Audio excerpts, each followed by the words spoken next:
എല്ലാവർക്കും നമസ്കാരം.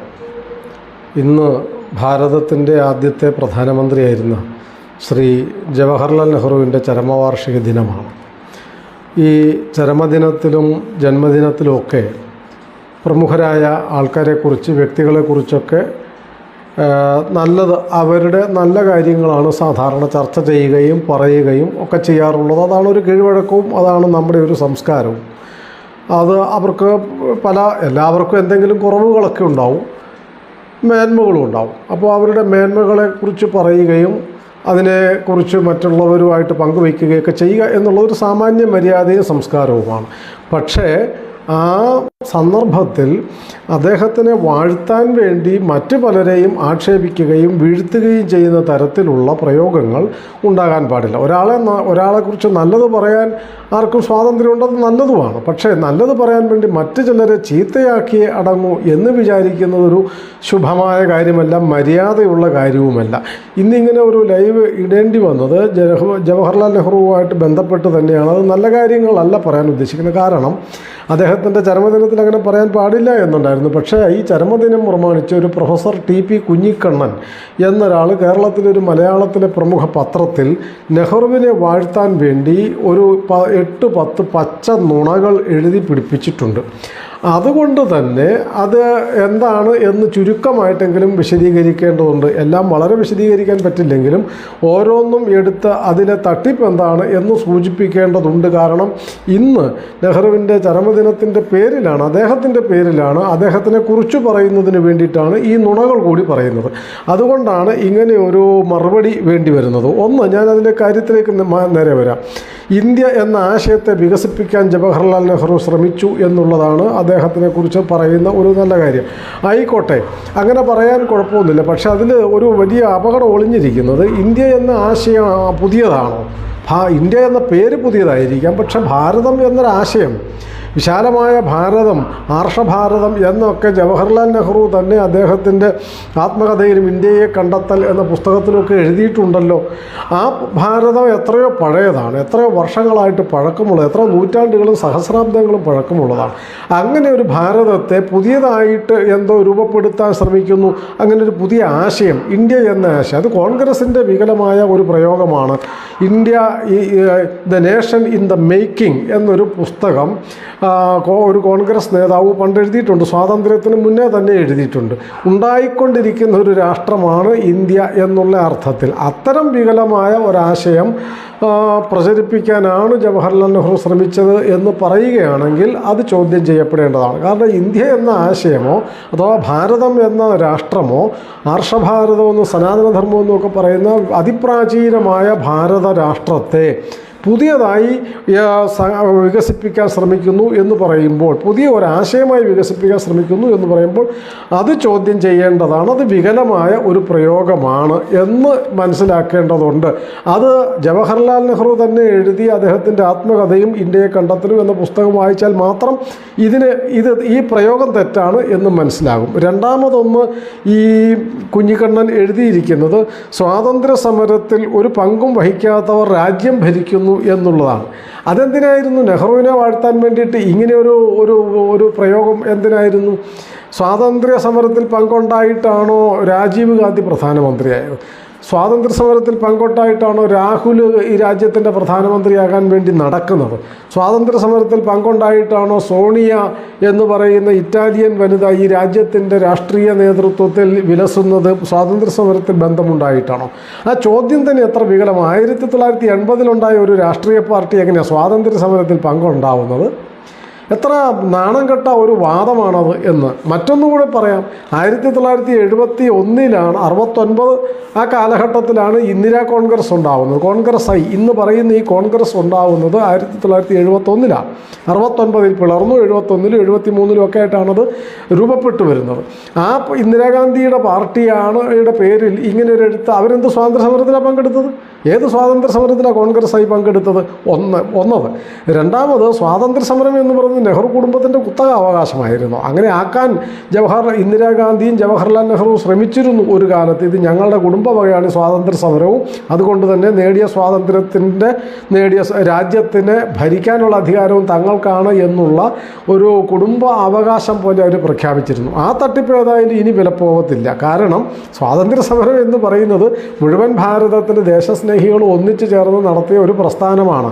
അത് നെഹ്റു കുടുംബത്തിൻ്റെ വകയായിരുന്നില്ല എന്നെങ്കിലും മനസ്സിലാക്കേണ്ടതുണ്ട്. 1947 ആഗസ്റ്റ് 15 ശേഷമുള്ള നെഹ്റു കുടുംബത്തിൻ്റെ കോൺഗ്രസ് പാർട്ടിയല്ല ആഗസ്റ്റ് 14 വരെയുള്ള ഭാരതത്തിൻ്റെ സ്വാതന്ത്ര്യ സമര പ്രസ്ഥാനം എന്നുള്ളത് ഓർക്കേണ്ടതുണ്ട്. അതുകൊണ്ട് സ്വാതന്ത്ര്യ സമരത്തിൽ പങ്കില്ലാത്തവർക്ക് ഈ രാജ്യം ഭരിക്കാൻ അവകാശമില്ല എന്നൊക്കെയുള്ള കുഞ്ഞിക്കണ്ണൻ എന്ന കോൺഗ്രസ്സുകാരൻ്റെ വാദം മുഖവിലക്കെടുക്കാൻ കഴിയില്ല എന്ന് മാത്രമല്ല, നെഹ്റു കുടുംബത്തിൻ്റെ അലക്കുകാരനാവുന്നതിന് നമുക്ക് വിരോധമൊന്നുമില്ല. പക്ഷേ മറ്റ് പ്രസ്ഥാനങ്ങളെ അതിൻ്റെ പേര് പറഞ്ഞ് ആക്ഷേപിക്കുകയും അപമാനിക്കാനും ശ്രമിക്കുമ്പോൾ ഇത്തരം മറുപടികൾ പറയേണ്ടി വരും എന്നുള്ളത് ഓർക്കേണ്ടതില്ല. അടിയന്തരാവസ്ഥക്കാലത്ത് പ്രധാനമന്ത്രിയുടെ ഓഫീസ് നിയന്ത്രിച്ചിരുന്ന സഞ്ജയ് ഗാന്ധി ഏത് സ്വാതന്ത്ര്യ സമരത്തിലെ ആളായിരുന്നു? അത് കുഞ്ഞിക്കണ്ണന് എഴുതാൻ പറ്റുമോ, പറയാൻ പറ്റുമോ? അതിരിക്കട്ടെ, നെഹ്റു ആണല്ലോ വിഷയം. മറ്റൊന്ന്, ഹിന്ദുത്വ ദേശീയതയെ സെക്കുലർ ദേശീയത കൊണ്ട് നേരിട്ടു. എന്തൊന്നാണ് ഈ സെക്കുലർ ദേശീയത? എവിടുന്ന് കൊണ്ടുവന്ന സാധനമാണ്? ഭാരതത്തിന് സെക്കുലറിസമിലോ ഭാരതത്തെ പഠിപ്പിക്കാൻ ആർക്കാ യോഗ്യതയുള്ളത്? എല്ലാ മതങ്ങൾക്കും എല്ലാ മതങ്ങളെയും ഒരുപോലെ കാണണമെന്നും എല്ലാ മതങ്ങൾക്കും സ്വീകാര്യതയുണ്ടെന്നും ഏത് മതത്തിനും സ്വാതന്ത്ര്യത്തോടെ ജീവിക്കാനും പ്രവർത്തിക്കാനും ആരാധിക്കാനും വിശ്വസിക്കാനും ഒക്കെയുള്ള സ്വാതന്ത്ര്യമുള്ള ലോകത്തിലൊരൊറ്റ രാഷ്ട്രമേ നൂറ്റാണ്ടുകളായിട്ട് നിലനിന്നു പോന്നിട്ടുള്ളൂ. അത് ഭാരതമാണെന്ന് കുഞ്ഞിക്കണ്ണൻ മറന്നുപോയോ? ഈ ലോകത്തിലെ അഭയാർത്ഥികളായ എല്ലാ മതവിശ്വാസികളും ഭാരതത്തിലേക്ക് വന്നത് എന്തുകൊണ്ടാണ്? യൂറോപ്പിൻ്റെ പീഡനം കൊണ്ട് ഓടിക്കപ്പെട്ട ജൂതന്മാരും പാഴ്സികളും ഒക്കെ ഭാരതത്തിലേക്ക് വന്നത് എങ്ങനെയാണെന്നാണ് വിചാരിക്കുന്നത്? കോൺഗ്രസിൻ്റെ നെഹ്റുവിൻ്റെ ഭരണം കൊണ്ടായിരുന്നു. അതുകൊണ്ട് സെക്കുലറിസത്തെക്കുറിച്ച് പഠിപ്പിക്കാൻ നടക്കരുത്. സെക്കുലറിസം എന്ന് പറയുന്ന വികലമായി. എന്നിട്ട് ഏത് സെക്കുലറിസമാണ് ഭാരതത്തിൽ സ്വാതന്ത്ര്യാനന്തരം നടപ്പാക്കിയത്? സെക്കുലറിസത്തിൽ മതേതരത്വത്തിൽ എങ്ങനെയാണ് മതത്തിൻ്റെ പേരിൽ സംവരണം ഉണ്ടാകുന്നത്? മതേതരത്വത്തിൻ്റെ കീഴിൽ എങ്ങനെയാണ് മതനിയമങ്ങൾ ഉണ്ടാകുന്നത്? മതേതരത്വത്തിൻ്റെ പേരിൽ എങ്ങനെയാണ് ഭരണഘടനയിൽ മതത്തിൻ്റെ അടിസ്ഥാനത്തിലുള്ള വ്യവസ്ഥകളുണ്ടാവുന്നത്? അങ്ങനെ മതേതരത്വം എന്ന് വാചകമടിക്കുകയും രാജ്യത്ത് മതത്തിൻ്റെ പേരിൽ പ്രീണനങ്ങളും നിയമങ്ങളും ഉണ്ടാക്കി അവർക്ക് വേണ്ടി കാര്യങ്ങൾ ചെയ്യുകയും ചെയ്ത കോൺഗ്രസും ജവഹർലാൽ നെഹ്റു, ഇന്ദിരാഗാന്ധി, ഇന്നുവരെയുള്ള കോൺഗ്രസ്, സ്വാതന്ത്ര്യാനന്തര നെഹ്റു കുടുംബത്തിൻ്റെ കോൺഗ്രസ് കാണിച്ച വർഗീയതയും വർഗീയ പ്രീണനവും ഒക്കെ മറച്ചു വെച്ചുകൊണ്ട് മതേതരത്വത്തെ ആവിഷ്കരിക്കാൻ ശ്രമിച്ചു ഹിന്ദുത്വ ദേശീയതയെ നേരിടാൻ എന്ന വികലമായ വ്യാജമായ ആരോപണം പണ്ട് പറഞ്ഞാൽ വിജയിക്കുമായിരുന്നു. ഇന്ന് കുറച്ചുകൂടി സ്വയം ചിന്തിക്കാൻ ശേഷിയുള്ളവരാണ് ഭാരതത്തിൽ കൂടുതലുള്ളവർ. അതുകൊണ്ട് കുഞ്ഞിക്കണ്ണൻ പറയുന്ന, കോൺഗ്രസ്സുകാരൻ പറയുന്ന നുണകൾ വിശ്വസിക്കാൻ സാധ്യമല്ല എന്നർത്ഥം. അതുകൊണ്ട് സെക്കുലറിസം കൊണ്ട് നേരിട്ടു എന്ന് പറയുന്നത് ശുദ്ധ അസംബന്ധമാണ്. ഒരു സെക്കുലറിസവും സ്വാതന്ത്ര്യാനന്തര നെഹ്റു കോൺഗ്രസ് പാലിച്ചിട്ടില്ല എന്നുള്ളത് ചരിത്രത്തിൽ നിന്ന് എത്ര ഉദാഹരണം വേണമെങ്കിലും നമുക്ക് മനസ്സിലാക്കാൻ കഴിയും. മറ്റൊന്ന്, ബ്രിട്ടീഷുകാരുമായി ഒത്തുതീർപ്പുണ്ടാക്കിയവരാണ് ഹിന്ദുത്വ ദേശീയവാദികൾ എന്നാണ്. ബ്രിട്ടീഷുകാരുമായിട്ട് ഒത്തുതീർപ്പുണ്ടാക്കിയത് നെഹ്റു കോൺഗ്രസ് അല്ലേ? സ്വാതന്ത്ര്യത്തിന് മുമ്പ് ഇന്ത്യൻ നാഷണൽ കോൺഗ്രസിൻ്റെ നേതൃത്വത്തിൽ വന്ന നെഹ്റുവിൻ്റെ സ്വാധീനതയിലും പെട്ട ആൾക്കാരാണ് ഈ ബ്രിട്ടീഷുകാരുമായിട്ട് ഒത്തുതീർപ്പുണ്ടാക്കിയത്. 1916 നെഹ്റുവിൻ്റെ അല്ലെങ്കിലും അന്ന് കോൺഗ്രസ്സുകാർ മുസ്ലിം ലീഗുമായിട്ട് ഒത്തുതീർപ്പുണ്ടാക്കിയത്, ബ്രിട്ടീഷുകാർക്ക് വേണ്ടിയിട്ട് ഒത്തുതീർപ്പുണ്ടാക്കിയത് എന്തിൻ്റെ പേരിലായിരുന്നു? പിന്നീട് ബ്രിട്ടീഷുകാരുമായിട്ട് നിരവധി തവണ ഒത്തുതീർപ്പുകൾ ഉണ്ടാക്കിയത് ആരായിരുന്നു? സ്വാതന്ത്ര്യാനന്തരം ബ്രിട്ടീഷുകാർക്ക് വേണ്ടി മുഴുവൻ ഭാരതത്തിൻ്റെയും സ്വതന്ത്ര ഭാരതത്തിൻ്റെ ഭരണം ഏൽപ്പിച്ചു കൊടുത്തത് ആരായിരുന്നു? കോൺഗ്രസ് അല്ലായിരുന്നോ? സ്വാതന്ത്ര്യാനന്തര ഭാരതത്തിൻ്റെ പരമാധികാരിയായി മൗണ്ട് ബാറ്റനെ നിയമിച്ചത് കോൺഗ്രസ്സുകാരാണ്. ഏത് ഒത്തുതീർപ്പിൻ്റെ പേരിലായിരുന്നു എന്ന് കോൺഗ്രസ്സുകാരനാണ് പറയേണ്ടത്. അതുകൊണ്ട് ബ്രിട്ടീഷുകാരുമായിട്ട് ഒത്തുതീർപ്പുണ്ടാക്കിയതും എല്ലാം സമരങ്ങൾ, നിസ്സഹകരണ പ്രസ്ഥാനമാണെങ്കിലും ക്വിറ്റ് ഇന്ത്യ സമരമൊക്കെ ആണെങ്കിലും അത് പിൻവലിക്കേണ്ടി വന്നതും ഒക്കെ ബ്രിട്ടീഷുകാരെ നന്നാക്കാനായിരുന്നോ നശിപ്പിക്കാനായിരുന്നോ എന്നുള്ളത് ഒന്ന് പഠിച്ചു നോക്കുന്നതും നല്ലതാണ്. സമരമൊക്കെ കൊടുമ്പിരി കൊണ്ടായിരുന്നു, അതെല്ലാവരും കൂടി ചേർന്നിട്ട്. പക്ഷേ അത്തരം സമരങ്ങളൊക്കെ പിൻവലിക്കേണ്ടി വന്നു. അക്രമത്തിൻ്റെ പേര് പറഞ്ഞെങ്കിലും പിൻവലിച്ചത് എന്തുകൊണ്ടാണ് എന്ന് ഗവേഷണം നടത്തേണ്ടതുണ്ട്. അത് കോൺഗ്രസ്സുകാർ ബ്രിട്ടീഷുകാർക്ക് വേണ്ടി ചെയ്തു കൊടുത്ത ഔദാര്യമായിരുന്നോ സഹായമായിരുന്നോ എന്ന് അന്വേഷിക്കേണ്ടതുണ്ട്. അതുകൊണ്ട് ഒത്തുതീർപ്പ് രാഷ്ട്രീയ, ആ ഒത്തുതീർപ്പിൻ്റെ ഭാഗമായിരുന്നല്ലോ ഭാരതത്തിൻ്റെ വിഭജനവും. അതുകൊണ്ട് അത്തരം നാണംകെട്ട വാദമൊന്നും അത് ചെയ്യാത്തവരുടെ മേലെ കോൺഗ്രസ്സുകാർ നടത്തിയ ഒത്തുതീർപ്പുകൾ, ബ്രിട്ടീഷുകാരുമായിട്ട് രഹസ്യമായിട്ടുണ്ടാക്കിയ ഒത്തുതീർപ്പുകൾ, പിന്നീട് മുസ്ലിം ലീഗുമായിട്ടുണ്ടാക്കിയ ഒത്തുതീർപ്പുകൾ ഒക്കെ മറച്ചു വെക്കാൻ വേണ്ടി ആ വൃത്തികെട്ട ഏർപ്പാട് ആ സംഘപരിവാറിൻ്റെ മേലെ വെച്ച് കെട്ടാൻ ശ്രമിക്കുന്നത് ഇന്നത്തെ കോൺഗ്രസ്സുകാർക്ക് ഭൂഷണമാണെങ്കിലും അത് വിശ്വസിക്കുവാൻ നിങ്ങളുടെ കൂടെയുള്ള ചില അടിമകളല്ലാതെ മറ്റാരും ഉണ്ടാവില്ല എന്ന് ഓർക്കേണ്ടതുണ്ട്. പിന്നെ മറ്റൊന്ന് പറഞ്ഞത് നെഹ്റു വിഭജനത്തിനെതിരായിരുന്നു എന്നാണ്. പിന്നെ വിഭജനത്തിന് സമ്മതിച്ചതാരാ? നെഹ്റു വിഭജനത്തിനെതിരായിരുന്നു. അദ്ദേഹം അഖണ്ഡ ഭാരതമാണ് സ്വപ്നം കണ്ടത്. പിന്നെ ആരാണ് വിഭജനത്തിന് ഒപ്പിട്ടത്? ആരാണ് വിഭജനത്തിന് സമ്മതിച്ചത്? ആരാണ് വിഭജനത്തിന് വേണ്ടി വാദിച്ചത്? ആരാണ് വിഭജിച്ചിട്ടാണെങ്കിലും സ്വാതന്ത്ര്യം കിട്ടിയാൽ മതിയെന്ന് പറഞ്ഞതാരായിരുന്നു? സംഘപരിവാറാണ് പറഞ്ഞത്? RSS പറഞ്ഞത്? ആരായിരുന്നു പറഞ്ഞത്? വിഭജിക്കണം എന്നും വിഭജിച്ചിട്ടാണെങ്കിലും അധികാരം വേണമെന്നും വിഭജിക്കാൻ വേണ്ടി എന്ത് ഒത്തുതീർപ്പും നടത്താൻ തയ്യാറാണെന്നും ഒക്കെ പറഞ്ഞത് കോൺഗ്രസ്സാണ്. എന്ന് മാത്രമല്ല, മുഴുവൻ ഭാരതീയരെയും പറ്റിച്ചുകൊണ്ട് അഖണ്ഡ ഭാരത പ്രമേയം 1940 അഖണ്ഡ 40-41 കാലത്ത് അഖണ്ഡ ഭാരത പ്രമേയം പാസാക്കി ജനങ്ങളെ പറ്റിച്ച കോൺഗ്രസ് 1947 വിഭജന പ്രമേയം അവതരിപ്പിച്ച് പാസാക്കുകയും ചെയ്തില്ലേ? ആ വിഭജനത്തിന് പ്രമേയം പാസാക്കി അംഗീകരിച്ച കോൺഗ്രസും വിഭജന രേഖയിൽ ഒപ്പിട്ട ജവഹർലാൽ നെഹ്റുവും വിഭജനത്തിനെതിരായിരുന്നു എന്ന് ആരെയാണ് നിങ്ങൾ പറഞ്ഞു പഠിപ്പിക്കാൻ ശ്രമിക്കുന്നത്? അത് പറഞ്ഞു പഠിപ്പിക്കാൻ ശ്രമിക്കരുത്. വിഭജനത്തിനോട് ഇഷ്ടമുണ്ടായിരുന്നതിൻ്റെ വേണമെങ്കിൽ നമുക്ക് ചർച്ച ചെയ്യാം. പക്ഷേ ആരോപണം ഉന്നയിക്കാൻ നെഹ്റുവിനെ വാഴ്ത്താൻ വേണ്ടി പറഞ്ഞതുകൊണ്ടാണ് ഈ ചോദ്യം ചോദിക്കേണ്ടി വരുന്നത്. അല്ലെങ്കിൽ നെഹ്റുവിൻ്റെ നിവൃത്തികേട് കൊണ്ട് ഒപ്പിട്ടതാണെന്നൊക്കെ വേണമെങ്കിൽ അംഗീകരിച്ച് തരാമായിരുന്നു. പക്ഷേ മറ്റുള്ളവരെ ആക്ഷേപിക്കാൻ വേണ്ടി നെഹ്റുവിനെ മുമ്പിൽ നിർത്തി അദ്ദേഹം ഒരു പ്രവാചകനാണ് എന്ന് പറയാൻ ശ്രമിക്കരുത് എന്ന് മാത്രം. അതുകൊണ്ട് വിഭജനത്തിന് അനുകൂലമായി ഒപ്പിട്ടതും വിഭജിച്ച ഭാരതത്തിൻ്റെ അധികാരം വേണമെന്ന് ആവശ്യപ്പെട്ടതും ജവഹർലാൽ നെഹ്റു ആണെന്ന ചരിത്രം ഇന്നുള്ളവർ മനസ്സിലാക്കേണ്ടതുണ്ട്. വേറെ ഒരു ആരോപണം, സ്വാതന്ത്ര്യാനന്തരം വർഗീയതയ്ക്കെതിരെ തുല്യത കൊണ്ടുവരാൻ ശ്രമിച്ചു എന്ന്. ഏത് തുല്യതയാണ് കൊണ്ടുവന്നത് കോൺഗ്രസ് സർക്കാർ സ്വാതന്ത്ര്യാനന്തരം? അങ്ങനെയാണെങ്കിൽ എന്താ കോമൺ സിവിൽ കോഡ് കൊണ്ടുവരാഞ്ഞത്? നിങ്ങൾ ഹിന്ദു കോഡ് ബില്ലെന്നും പറഞ്ഞ് ഹിന്ദുക്കളുടെ മതപരമായ നിയമങ്ങളെല്ലാം വിലക്കിക്കൊണ്ട് ഹിന്ദു കോഡ് ബില്ല് കൊണ്ടുവന്നല്ലോ. എന്തുകൊണ്ടാണ് ഹിന്ദുക്കൾക്കും അല്ലാത്തവർക്കും മുസ്ലിങ്ങൾക്കും ക്രിസ്ത്യാനികൾക്കും എല്ലാവർക്കും വേണ്ടിയിട്ട് കോമൺ സിവിൽ കോഡ് കൊണ്ടുവരാഞ്ഞത്? എന്താ? ഭരണഘടനയിൽ എഴുതി വെച്ചല്ലോ നിർദ്ദേശക തത്വങ്ങളിൽ കോമൺ സിവിൽ കോഡ് ഉണ്ടാക്കണം, സിവിൽ നിയമം ഉണ്ടാക്കണമെന്ന്. എന്നിട്ട് എന്താ സിവിൽ നിയമം ഉണ്ടാക്കാതിരുന്നത്? എവിടെ തുല്യത കൊണ്ടുവന്നു എന്നാണ് നിങ്ങൾ പറയുന്നത്? 2005 മൻമോഹൻ സിംഗിൻ്റെ നേതൃത്വത്തിലല്ലേ മുസ്ലിം ജില്ലകളെ പ്രഖ്യാപിച്ചത്? 95 അതോ 100 90 മുസ്ലിം ജില്ലകളെ പ്രഖ്യാപിച്ചത് തുല്യത കൊണ്ടുവരാൻ വേണ്ടിയിട്ടാണ്.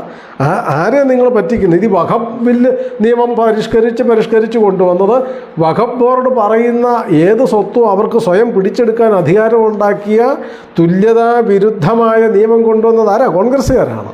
ആ കോൺഗ്രസിൻ്റെ പൂർവികനായിരുന്ന ജവഹർലാൽ നെഹ്റു ആണോ?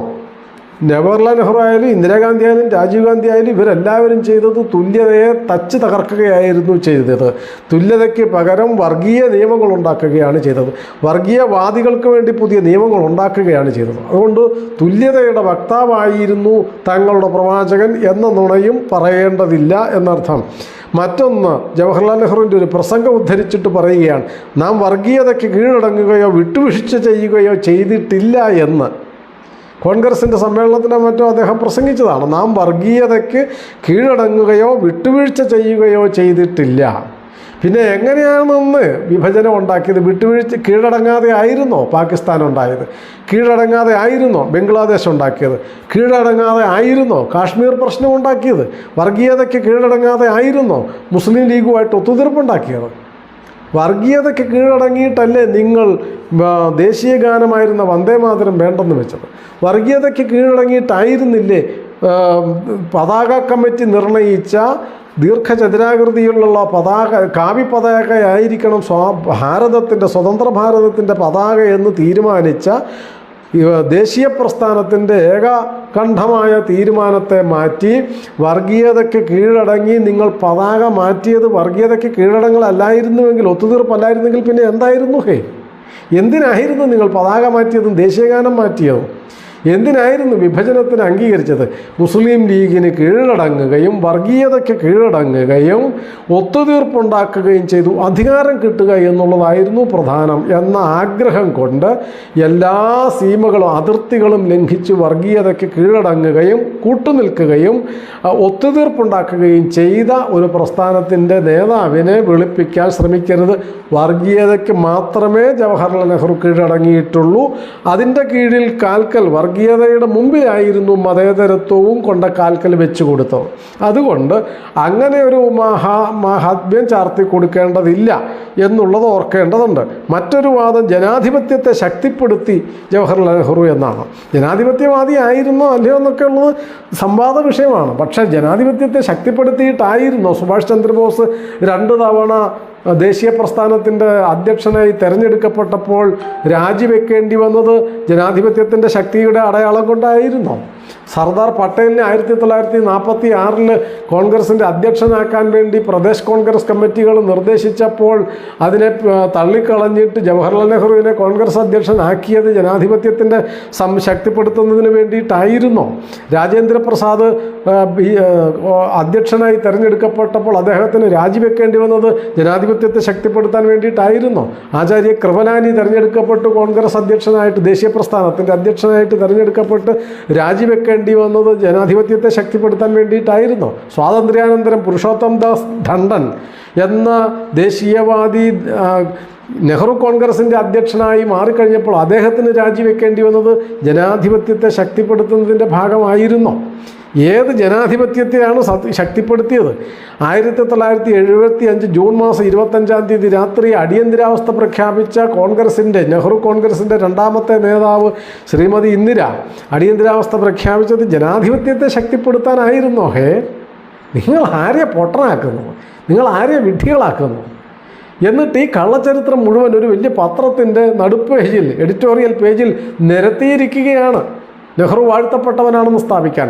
അത് മാത്രം പറഞ്ഞ് നെഹ്റു വാഴ്ത്തപ്പെട്ടവനാണെന്ന് പറഞ്ഞിരുന്നെങ്കിൽ അതിനെ ചോദ്യം ചെയ്യാൻ ഒരു താല്പര്യവുമില്ല. കാരണം അവനവൻ്റെ നേതാക്കന്മാരെ വാഴ്ത്താനും പുകഴ്ത്താനും അവരുടെ നല്ല കാര്യങ്ങളെ ഉയർത്തി കാണിക്കാനും ഒക്കെ എല്ലാവർക്കും അധികാരമുണ്ട്, അവകാശമുണ്ട്. നല്ലതുമാണ്, അതാണ് മര്യാദയും സംസ്കാരവും.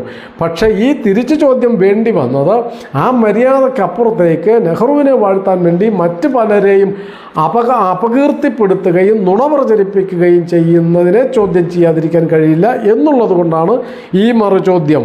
മറ്റൊന്ന് അദ്ദേഹം ഈ എഴുതിയിരിക്കുന്നത് ചേരിചേര നയത്തിനെ ശക്തിപ്പെടുത്തി. അദ്ദേഹം അമേരിക്കൻ ചേരിക്ക് കീഴടങ്ങിയില്ല, റഷ്യൻ ചേരിയുടെയും കൂടെ പോയില്ല. അങ്ങനെ ഇന്നലെ എറണാകുളത്തൊരു ബോർഡ് വെച്ചിരിക്കുന്നുണ്ട്. അമേരിക്കൻ പ്രസിഡന്റ് നിക്സനെ തള്ളിക്കളഞ്ഞയാളാണ് ശ്രീമതി ഇന്ദിര. ഇപ്പോൾ നരേന്ദ്രമോദി ട്രംപിനെ അംഗീകരിച്ച് ട്രംപ് പറയുന്നത് നോക്കിയിരിക്കുകയാണെന്നൊക്കെ പറഞ്ഞ് കോൺഗ്രസ്സുകാർ കുറേ നുണകൾ എഴുതി വച്ചിരിക്കുന്നത് എറണാകുളത്ത് കാണുകയുണ്ടായി. നാണമുണ്ടോ അങ്ങനെ പറയാൻ? ഏത് ചേരിയിലാണ് ചേരാതിരുന്നത്? അമേരിക്കൻ ചേരിയിൽ ചേരാതിരുന്ന ജവഹർലാൽ നെഹ്റു ചേരാതിരുന്നത് സോവിയറ്റ് യൂണിയൻ്റെ ഉപഗ്രഹമായി മാറിയത് കൊണ്ടാണ്. ഒരു ഉപഗ്രഹത്തിന് മറ്റൊരു ഗ്രഹത്തിൻ്റെ ഉപഗ്രഹമാകാൻ കഴിയില്ല.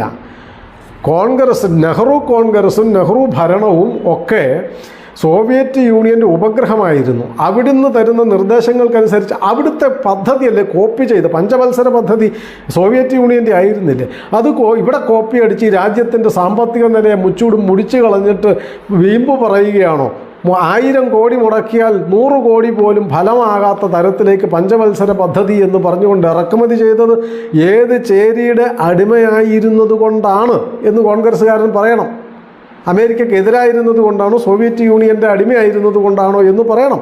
എന്ന് മാത്രമല്ല, പിന്നീട് ജവഹർലാൽ നെഹ്റുവിൻ്റെ അവസാന കാലമായപ്പോഴും ഇന്ദിരാഗാന്ധിയുടെ കാലം വന്നപ്പോഴേക്കും സോവിയറ്റ് യൂണിയൻ എല്ലാ വർഷവും നിശ്ചിത തുക നെഹ്റു കുടുംബത്തിന് കൊടുത്തിരുന്നു എന്നുള്ളത് രേഖയുണ്ട്. സുബ്രഹ്മണ്യൻ സ്വാമി കേസ് കൊടുത്തിട്ടുണ്ട്. സുപ്രീം കോടതിയിൽ ആ കേസിൽ ഈ രേഖകളെല്ലാം ഹാജരാക്കിയിട്ടുണ്ട്. KGBയിലൂടെ സോവിയറ്റ് യൂണിയൻ്റെ ചാരസംഘടന വഴി രാഹുലിനും രാജീവിനും സോണിയായിക്കും ഒക്കെ പണം കൃത്യമായി കൊടുത്തിരുന്നു. 80കളുടെ തുടക്കം മുതൽ ഭാരതത്തിലെ പത്രമാധ്യമ പ്രവർത്തകർക്കും രാഷ്ട്രീയ നേതാക്കൾക്കും പണം കൊടുത്തിരുന്നു എന്നും അത് 3,20,000 റൂബിളാണ് ഡോളർ രൂപത്തിൽ കൊടുത്തതെന്നും ഒക്കെ എഴുതി വെച്ചിട്ടുണ്ട്. അതൊക്കെ പത്രങ്ങളിലൊക്കെ വന്നതാണ്. അങ്ങനെ സോവിയറ്റ് യൂണിയൻ്റെ അടിമയായി പ്രവർത്തിച്ചിട്ട് അമേരിക്കക്കെതിരായിരുന്നു എന്ന് വീമ്പ് പറയാൻ സോവിയറ്റ് റഷ്യ പറഞ്ഞു അമേരിക്കക്കെതിരെ നിൽക്കാൻ. അങ്ങനെ നിന്നു, അല്ലാണ്ട് സ്വന്തം നട്ടെല്ലുകൊണ്ടല്ല അമേരിക്കക്കെതിരെ നിന്നത്. ചേരിചേരാ നയമല്ല. ഏത് ചേരിയുടെ കൂടെ നിന്നാലാണോ രാജ്യത്തിന് ഗുണം, രാജ്യത്തിൻ്റെ ഗുണമായിരുന്നു നോക്കേണ്ടിയിരുന്നത്. അത് ആയുധം കിട്ടുന്നതിന് വേണ്ടിയിട്ടാണെങ്കിലും വിദേശ നയത്തിൻ്റെ പേരിലാണെങ്കിലും സ്വന്തം രാജ്യത്തിൻ്റെ സുരക്ഷയും വിജയവും കരുത്തുമായിരുന്നു നോക്കേണ്ടിയിരുന്നത്. അതിന് നേട്ടമുണ്ടാകുന്ന തരത്തിൽ, രാജ്യത്തിന് നേട്ടമുണ്ടാകുന്ന തരത്തിലായിരുന്നു വേണ്ടിയിരുന്നത്. അല്ലാതെ തൻ്റെ രാജ്യം കുളം തോണ്ടിയാലും വേണ്ടില്ല, ഒരു ചേരിയുടെയും കൂടെ നിൽക്കില്ല എന്ന് വീമ്പ് പറയുന്നതല്ല രാജ്യരക്ഷയ്ക്ക് ആവശ്യം. രാജ്യരക്ഷയ്ക്ക് ആവശ്യം തങ്ങളുടെ രാജ്യത്തിൻ്റെ നയങ്ങളിൽ ഇടപെടാതെ നമുക്ക് പുറമേ നിന്ന് സഹായം തരികയോ രാജ്യത്തിൻ്റെ നന്മയ്ക്ക് ഉതകുന്ന ഏത് വ്യവസ്ഥകളോടും കൂടി മറ്റ് രാജ്യങ്ങളുടെ സഹായങ്ങൾ സ്വീകരിക്കുകയാണ് ഒരു രാജ്യത്തിൻ്റെ വളർച്ചയ്ക്കും പുരോഗതിക്കും ആവശ്യം. അല്ലാതെ എല്ലാ രാജ്യങ്ങളും തള്ളിക്കളഞ്ഞുകൊണ്ട് ഒരു രാജ്യത്തിന് ഒറ്റയ്ക്ക് മുന്നോട്ട് പോകാൻ പറ്റുമോ? പറ്റിയില്ലെന്നുള്ളത് കൊണ്ടല്ലേ നമ്മൾ അധപ്പതിച്ചു പോയത്, പരാജയപ്പെട്ടു പോയത്, ഒത്തിരി തവണ യുദ്ധങ്ങളിലൊക്കെ നഷ്ടപ്പെട്ടു പോയത്. അതുകൊണ്ട് ചേരിചേരാ നയം എന്ന് പറയുന്നതൊരു നല്ല ഏർപ്പാടായിരുന്നില്ല. രാജ്യരക്ഷയ്ക്ക് പകരം തൻ്റെ പ്രശസ്തിയായിരുന്നു ജവഹർലാൽ നെഹ്റുവിന് താല്പര്യം. രാജ്യരക്ഷയ്ക്കായിരുന്നു താല്പര്യമെങ്കിൽ 47-ൽ പാകിസ്ഥാൻ ആക്രമിച്ചപ്പോഴും 62-ൽ ചൈന ആക്രമിക്കുമ്പോഴും 65-ൽ പാകിസ്ഥാൻ വീണ്ടും ആക്രമിക്കുമ്പോഴും ഒക്കെ രാജ്യരക്ഷയ്ക്ക് ആരുടെ സഹായമാണോ വാങ്ങേണ്ടിയിരുന്നത് അത് വാങ്ങുകയായിരുന്നു ചെയ്യേണ്ടിയിരുന്നത്. അത് വാങ്ങാനുള്ള തൻ്റെ ഇടവും ആത്മവിശ്വാസവും കാണിക്കാതെ ഒരുതരം അപകർഷതാബോധം കൊണ്ട് തങ്ങൾ ഒരു ചേരിയിലും ഇല്ല എന്ന് പറഞ്ഞ് ലോകം മുഴുവൻ കൊടിയും പാറി നടന്ന് രാജ്യത്തിന് പരാജയങ്ങൾ ഏറ്റുവാങ്ങേണ്ടി വന്ന് അപമാനങ്ങൾ ഏറ്റുവാങ്ങേണ്ടി വരാനുള്ള അവസരം സൃഷ്ടിക്കുകയായിരുന്നില്ല ഒരു നല്ല ഭരണാധികാരി ചെയ്യേണ്ടിയിരുന്നത്. അതുകൊണ്ട് ചേരിചേരാ നയം ശുദ്ധ അസംബന്ധവും കൊള്ളരുതായ്മയും രാജ്യത്തിനെ ദുർബലപ്പെടുത്തുന്നതിനും പരാജയപ്പെടുത്തുന്നതിനും കാരണമായ വസ്തുതയും ആയിരുന്നു എന്ന് ഇന്നുള്ള തലമുറ പഠിച്ചു വരുന്നുണ്ട്. അതുകൊണ്ട് അത് പറഞ്ഞിട്ട് ജവഹർലാൽ നെഹ്റുവിനെ വിളിപ്പിക്കേണ്ടതില്ല എന്നർത്ഥം. മറ്റൊന്ന്, അദ്ദേഹം ആയുധ സജ്ജീകരണം നടത്തിയ ആധുനിക രാജ്യങ്ങളൊക്കെ വിജയിച്ചില്ല എന്നാണ് കുഞ്ഞിക്കണ്ണൻ അല്ലേ, അതെ, പ്രൊഫസർ TP കുഞ്ഞിക്കണ്ണൻ എഴുതി വച്ചിരിക്കുന്നത്. ശുദ്ധ അസംബന്ധമല്ലേ ആയുധം. അതുകൊണ്ട് ജവഹർലാൽ നെഹ്റു എന്ത് ചെയ്തു? സൈനിക ശാക്തീകരണത്തെ എതിർത്തത് അതുകൊണ്ടാണെന്നാണ്. അതിനെക്കുറിച്ച് മേജർ ജനറൽ രുദ്ര എന്ന് പറയുന്ന ഭാരതത്തിൻ്റെ സൈനിക തലവനായിരുന്ന ആളിൻ്റെ ആത്മകഥ എഴുതി വച്ചിട്ടുണ്ട്. എങ്ങനെയാണ് ജവഹർലാൽ നെഹ്റു ഈ രാജ്യത്തെ ദുർബലപ്പെടുത്തിയത്? സൈനികമായി വിദേശിക ആക്രമണകാരികളുടെ മുമ്പിൽ നാണം കെട്ട് തല കുനിച്ച് പലായനം ചെയ്യേണ്ടി വന്ന സാഹചര്യം ഉണ്ടായത് എങ്ങനെയാണ് എന്ന് മേജർ ജനറൽ രുദ്ര എഴുതി വച്ചിട്ടുണ്ട്. സ്വാതന്ത്ര്യാനന്തരം ഭാരതത്തിൻ്റെ 3 സൈനിക തലവന്മാരും കൂടി ജവഹർലാൽ നെഹ്റുവിനെ കാണാൻ പോയി. പാകിസ്ഥാൻ ആക്രമിച്ച് നിൽക്കുന്ന സമയമാണെന്ന് വിചാരിക്കണം. ആ സമയത്ത് കാണാൻ പോയി. നമ്മുടെ സൈനിക പദ്ധതികൾ എന്തായിരിക്കണം, ആയുധ സജ്ജീകരണങ്ങൾ എങ്ങനെ വേണം, ആയുധങ്ങളെ പരിഷ്കരിക്കേണ്ടത് എങ്ങനെയാണ് എന്നൊക്കെയുള്ള വിശദമായ പദ്ധതികൾ ആസൂത്രണം ചെയ്ത് എഴുതി തയ്യാറാക്കി വലിയ ഫയലുകളുടെ കെട്ടുമായി പ്രധാനമന്ത്രിയുടെ മുമ്പിൽ പോയി നിന്ന് സൈനിക തലവന്മാർ സല്യൂട്ട് അടിച്ച് ഈ പദ്ധതിയുടെ കരട് രേഖ മുഴുവൻ പ്രധാനമന്ത്രിയുടെ മുമ്പിൽ കാണിച്ചു കൊടുത്തപ്പോൾ അദ്ദേഹം ആ ഫയൽ മേടിച്ച് നോക്കിയിട്ട് ചുമന്ന് കലങ്ങിയ കണ്ണുകളോടുകൂടി ഈ ഫയൽ ചവറ്റുകുട്ടയിലേക്ക് അവരുടെ കൺമുമ്പിൽ വെച്ച് വലിച്ചെറിഞ്ഞു എന്നാണ് പറഞ്ഞത്, സാക്ഷ്യപ്പെടുത്തിയിരിക്കുന്നത്. എന്നിട്ട് പറഞ്ഞു പോലും, നിങ്ങളൊക്കെ യുദ്ധക്കൊതിയന്മാരാണ്, ഭാരതത്തിന് ഒരു യുദ്ധത്തിനോട് താല്പര്യമില്ല, നമ്മളെ ആരും ആക്രമിക്കാൻ പോകുന്നില്ല, നമ്മളും ആരെയും ആക്രമിക്കാൻ പോകുന്നില്ല, അതുകൊണ്ട് സൈന്യത്തെ പിരിച്ചുവിടുകയാണ് വേണ്ടത്, നമുക്ക് സൈന്യം ആവശ്യമില്ല, ആഭ്യന്തര ക്രമസമാധാനത്തിന് പോലീസ് മതിയാകും എന്ന് പറഞ്ഞ് സൈനിക തലവന്മാരെ ഇറക്കി വിട്ടതിൻ്റെ പരിണത ഫലമായിരുന്നു 1962-ൽ ചൈന ആക്രമിച്ചപ്പോൾ ക്യാൻവാസ് ഷൂവും 303 റൈഫിളുമായിട്ട് നമ്മുടെ സൈനികർക്ക് പലായനം ചെയ്യേണ്ടി വന്നതും നാണം കെട്ട് കീഴടങ്ങേണ്ടി വന്നതും. ആ നാണക്കേടുണ്ടാക്കി വെച്ചതിനെയാണോ ഇവിടെ വാഴ്ത്തുപാട്ടായിട്ട് അവതരിപ്പിക്കുന്നത് എന്ന് കേൾക്കുന്നവരാലോചിച്ചാൽ മതിയാകും.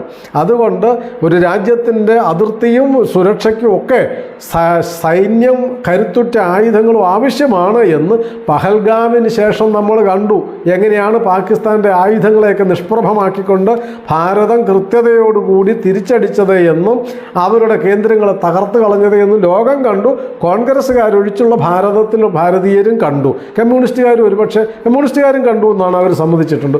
കോൺഗ്രസ് ഒഴിച്ച് ഭാരതത്തിലെ എല്ലാ പാർട്ടികളും കണ്ടു. ലോകരാജ്യങ്ങൾ മുഴുവൻ കണ്ടു. സൈനിക ശക്തിയുടെ കരുത്തും അത് നയിക്കുന്നവരുടെ നേതൃത്വത്തിൻ്റെ ഗുണവും എന്താണെന്ന് കണ്ടു. അതില്ലാതിരുന്നതാണ് മെച്ചം എന്നായിരുന്നു കോൺഗ്രസ്സുകാരനായ കുഞ്ഞിക്കണ്ണൻ ഒരു പത്രം നിറയെ എഴുതി വച്ചിരിക്കുന്നത്. അതുകൊണ്ട് അത് വെച്ചിട്ട് ജവഹർലാൽ നെഹ്റു കേമനാണ് എന്ന് പറയാൻ പാടില്ല. മറ്റൊന്ന്, ഇന്ത്യക്കകത്തായാലും പുറത്തായാലും രക്തം ചിന്താൻ നെഹ്റു സമ്മതിച്ചില്ല എന്നുള്ളതാണ് അവസാനമായിട്ട് ജവഹർലാൽ നെഹ്റുവിനെ വാഴ്ത്താൻ വേണ്ടി പ്രൊഫസർ കുഞ്ഞിക്കണ്ണൻ എഴുതി വച്ചിരിക്കുന്നത്. ഇന്ത്യക്കകത്തായാലും പുറത്തായാലും രക്തം ചിന്താൻ നെഹ്റു സമ്മതിച്ചില്ല എന്ന്. 1946 ഡയറക്റ്റ് ആക്ഷൻ്റെ പേരിൽ രക്തം ചിന്തിയത് ആരുടെ കൺമുമ്പിലായിരുന്നു?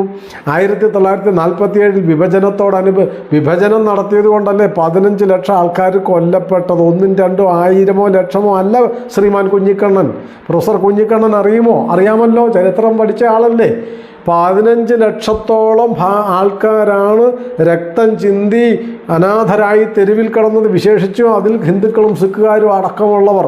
ഇവിടെയുള്ള ആക്രമണത്തിന് ഇരയാകുമെന്ന് തോന്നിയ മുസ്ലിങ്ങളെ മുഴുവൻ ഭാരതത്തിലെ സർക്കാർ കാവൽ നിന്ന് സംരക്ഷിക്കുമ്പോൾ പാകിസ്ഥാനിലും അതിർത്തി പ്രദേശങ്ങളിലും മുഴുവൻ ഹിന്ദുക്കൾ കൊല്ലപ്പെട്ട് ചോരയിൽ കുളിച്ച് പുഴ പോലെ ഒഴുകുന്ന രക്തത്തിൽ ഹിന്ദുക്കളുടെയും സിഖുകാരുടെയും ജഡങ്ങൾ മുറിവേറ്റതും ജീവനോട് കൂടിയതും എല്ലാം ഒഴുകി നടക്കുകയായിരുന്നു. രക്തം ചിന്തുന്നതിന് സമ്മതിച്ചില്ല എന്നാണ് പറഞ്ഞത്. രക്തം ചിന്താൻ സമ്മതിച്ചതിൻ്റെ പരിണത ഫലമായിരുന്നു ശ്രീമാൻ കുഞ്ഞിക്കണ്ണൻ.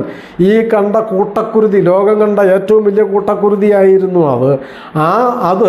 അതിന് ജവഹർലാൽ നെഹ്റു വിഭജനത്തിന് സമ്മതിച്ചത് കൊണ്ടാണ് എന്നോർക്കേണ്ടതുണ്ട്. കാശ്മീരിൽ എത്രയോ 1000 ആൾക്കാരുടെ രക്തം ചിന്തി ജവഹർലാൽ നെഹ്റു ഒരൊറ്റ ആൾ കാരണം ഇപ്പോഴും ചിന്തിക്കൊണ്ടിരിക്കുകയല്ലേ. 2025 ചിന്തിയത് ജവഹർലാൽ നെഹ്റുവിൻ്റെ വികലമായ വൃത്തികെട്ട നയം കൊണ്ടായിരുന്നു എന്നാർക്കാണ് അറിഞ്ഞുകൂടാത്തത്? രക്തം ചിന്താൻ വേണ്ടി അല്ലായിരുന്നുവെങ്കിൽ അങ്ങനെ ഒരു ഏർപ്പാട് 370 വകുപ്പും പ്രത്യേക അധികാരവും ഒക്കെ എന്തിനായിരുന്നു ജവഹർലാൽ നെഹ്റു കൊടുത്തത്? 1971 രക്തം ചിന്തിയില്ലേ? നെഹ്റുവിന് ശേഷമാണെങ്കിലും കോൺഗ്രസിൻ്റെ നേതൃത്വത്തിലായിരുന്നില്ലേ? 84 രക്തം ചിന്തിയില്ലേ? നെഹ്റുവിൻ്റെ കാലത്ത് തന്നെ ഈ രക്തം ചിന്തൽ രാജ്യമൊട്ടുക്കും നടന്നതാണ്. ആ രക്തം മുഴുവൻ ഒഴുക്കേണ്ടി വന്നത് ബഹുഭൂരിപക്ഷവും ഹിന്ദുക്കളാണെന്ന് മാത്രം. അതിന് ശ്രീമാൻ കുഞ്ഞിക്കണ്ണന് താല്പര്യമുണ്ടാവില്ല. കാരണം മതേതരനാണല്ലോ. മതേതരം എന്ന് പറഞ്ഞാൽ ഹിന്ദു വിരുദ്ധതയാണല്ലോ. അതുകൊണ്ട് ജവഹർലാൽ നെഹ്റു ഒരു ഭാരതത്തിൻ്റെ പ്രധാനമന്ത്രി എന്നുള്ള നിലയിൽ ആദരണീയനാണ്. എല്ലാവർക്കും എന്തെങ്കിലും കുറവുകളുണ്ടാവും. രാഷ്ട്രീയമായ നയപരമായ വ്യത്യാസം കൊണ്ടും വൈകല്യം കൊണ്ടും പരാജയങ്ങളും നഷ്ടങ്ങളും ഏറ്റുവാങ്ങേണ്ടി വരും.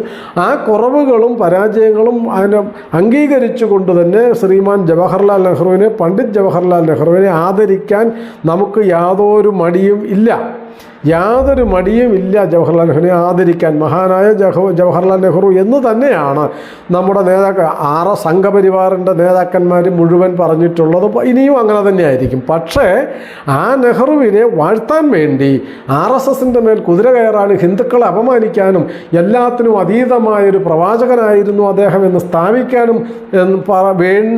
സ്ഥാപിക്കാനും എന്ന് പറഞ്ഞുകൊണ്ട് നുണകൾ അഴിച്ചു വിട്ടാൽ ആ നുണകളുടെ പേരിൽ BJPയെയോ RSSനെയോ അല്ലെ ഹിന്ദുത്വ ശക്തികളെയോ അപമാനിക്കാൻ ശ്രമിച്ചെന്നാൽ അത് കേട്ടിരിക്കാൻ കഴിയില്ല എന്നുള്ളത് കൊണ്ടാണ് ജവഹർലാൽ നെഹ്റുവിൻ്റെ ചരമദിനത്തിൽ തന്നെ ഇങ്ങനെയൊരു മറുപടി പറയേണ്ടി വന്നത്. അദ്ദേഹത്തിനോടുള്ള ആ ചരമദിനത്തിൽ പണ്ഡിറ്റ് ജവഹർലാൽ നെഹ്റുവിനോടുള്ള എല്ലാ ആദരവും അർപ്പിച്ചുകൊണ്ട് തന്നെ, ആദരാഞ്ജലികൾ അർപ്പിച്ചുകൊണ്ട് തന്നെ, ചരമദിനത്തിൽ അദ്ദേഹത്തിനെ ഓർമ്മിച്ചുകൊണ്ട് തന്നെ ഈ മറുപടി പറയേണ്ടി വന്നത് നിവൃത്തികേട് കൊണ്ടാണ്. ഒരു മുഖ്യധാര പത്രത്തിൻ്റെ നടുപ്പേജിൽ നിറയെ ഈ നുണകളും ആരോപണങ്ങളും കള്ളത്തരങ്ങളും എഴുതി വെച്ചത് കൊണ്ടാണ് ഇങ്ങനെയൊരു മറുപടി പറയേണ്ടി വന്നത്.